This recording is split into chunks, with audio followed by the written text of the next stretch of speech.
special.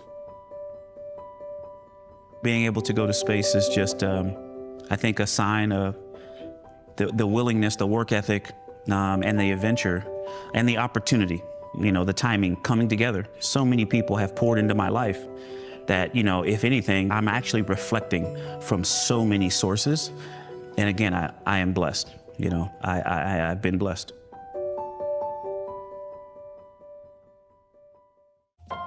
Look at this picture. Oh, yes. You were in space camp. I was. How old were you? Do you remember? Probably middle school. And look at you now. She has a Bachelor of Science degree in Electrical Engineering from North Carolina State University, a Bachelor's in Physics, and a Master's in Electrical Engineering. She's also done some interesting expeditionary work, so please welcome Christina. Christina Koch, one of our mission specialists, great. The idea of celestial bodies, the moon, the stars, what all that meant, seeing the Milky Way, these were things that really drew me in. I myself was inspired by the Earthrise photo taken on Apollo 8. I had it on my bedroom wall as a kid. And the idea that we can take a picture of all of humanity at once, that will be a big moment. Christina Koch, your record holder, she is out. Thumbs up and a huge smile. She returns to Earth as a record holder, the single longest stay in space by a woman. What advice would you give to a girl my age who wanted to become an astronaut when they grow up? You know, I did have those conversations where small kids were surprised that I was an astronaut because, quote, I wasn't a guy, I wasn't a man. And for me, that sort of set the bit that it was important to demonstrate by representation that anything is possible for anyone who has a passion and who's willing to work hard to achieve that dream. To see that tide changing and to recognize that we can affect that change by the decisions we make to go by all and for all is really inspiring for me. A Canadian is going to the moon. That makes me smile when I say that. I know Canadians could not be more proud. Proud to have for the first time a Canadian astronaut who will travel to deep space as part of the Artemis II mission. I'm Colonel Jeremy Hansen, an astronaut with the Canadian Space Agency. Jeremy Hansen, a Canadian F-18 pilot. He hasn't had an opportunity to fly in space yet. I really look forward to him being able to see his home planet from space for the first time after his 15 years of training. It's interesting because when I think of Jeremy, while he's a rookie, I don't think of him as a rookie. And that says a lot about Jeremy. He's very prepared. He's a quiet, confident leader. He is maybe the thinker or the observer of the crew, thinking about the technical aspects of whatever we're learning. So he'll have some really insightful comment or just some really great piece of humor to add at the end. He's one of the funniest human beings that you will ever met. He is dry humor and his timing is absolutely impeccable. You know how many times I show up to an interview and then I watch them make the tripod taller?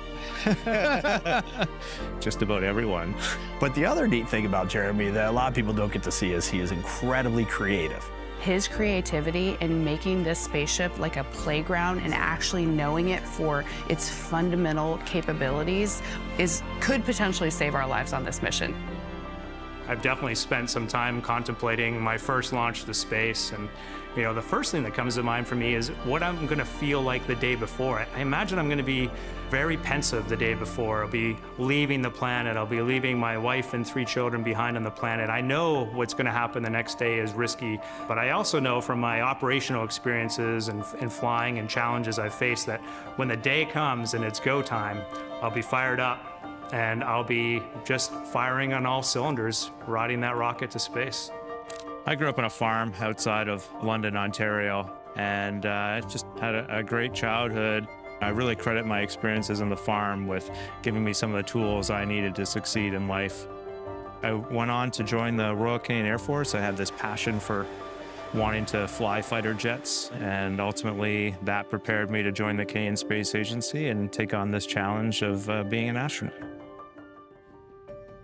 It is kind of full circle for me flying out to the moon on this mission, because when I was a young Canadian, I did see an image in Encyclopedia A under Neil Armstrong of humans standing on the moon. I looked at that image so many times through my childhood. It was on the bookshelf at home, and I started just thinking about being a space explorer.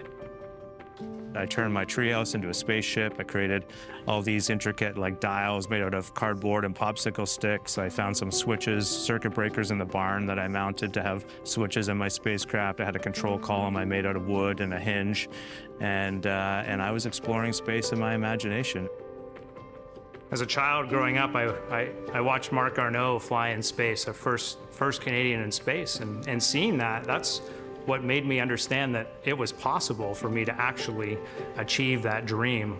You know, I'm driven by the spirit of exploration. I don't even know that I can tell you why, but there's just something about that going to a new place and pushing the limits that really captures my passion. Super proud that Canada is joining the US-led mission back to the moon, the Artemis mission. Just gratitude for what they brought to the challenge.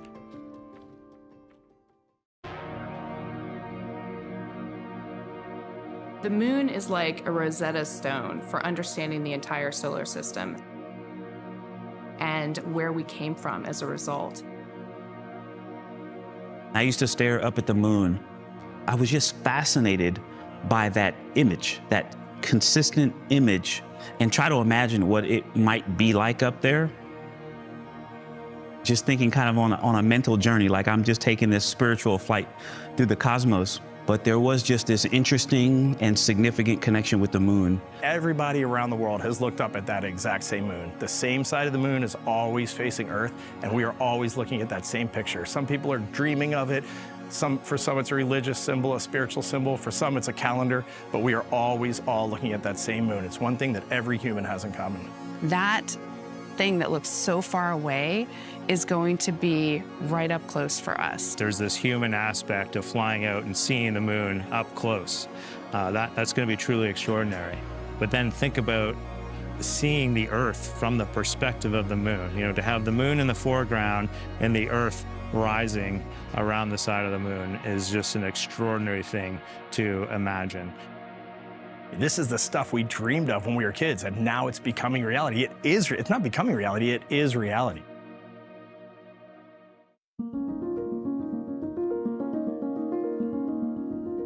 My name is Lakeisha Hawkins. I currently serve as Acting Deputy Associate Administrator here at NASA. We lead the agency's efforts for human exploration to the moon and to destinations further beyond the moon.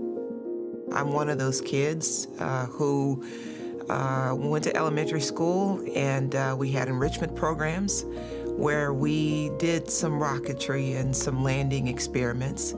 I remember them rolling the TV cart into the classroom, allowing all of us to watch shuttle launches and landings. We were also sitting in front of the TV during the Challenger incident. That was impactful to me. I was one who wanted to explore, but I also knew that there was risk, and I wanted to be able to help others do so safely. And so that's always been in the back of my mind. Test flight means extra risk, even more when you're flying to the moon. How much more dangerous do you personally feel going into this mission compared with your previous space flights or other high-risk endeavors? And how are you and your families dealing with it? I have a family. You know, I'm a husband and a father. And so my family, we're preparing the same way. We talk about everything. We talk about how we're feeling and work with them to prepare as much as I train. It's very exciting to fly crew, but it's also daunting, right? Because these are people who have families, moms, dads, kids, you know, dreams, aspirations, and they're putting their lives in our hands. You know, I look at this one as failure is not an option. That's kind of cliche, you know, but I was part of the Columbia accident investigation, and I've always remembered that. I think one of the biggest things that my leadership team and me have to overcome is the arrogance and the complacency that comes with the success that we have had, and to make sure that we leave no stone unturned. We all understand there's heightened risk with, that's the biggest thing. To put it simply, there's increased risk with a test mission because you have never done that before. I already knew going to the moon was hard. Administrator, you talked about it. Kennedy talked about it. That's why we're doing it. I already knew it was hard, but boy, it's harder than I thought. Spaceflight's not safe. Spaceflight's not safe. It's risky. You anticipate issues in cases of test flights that you work through.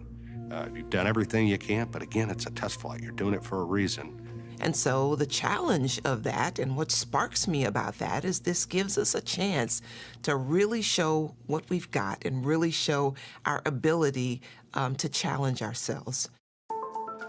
It has been a long, long time since we have sent humans all the way out to the moon. This is new for myself to experience spaceflight like this, and I think new to a lot of the world, so it's really exciting. My name is Jackie Mahaffey, and I am the Chief Training Officer for the Artemis II mission. My grandfather went to work for North American and Honeywell on Apollo control systems. So flying to the moon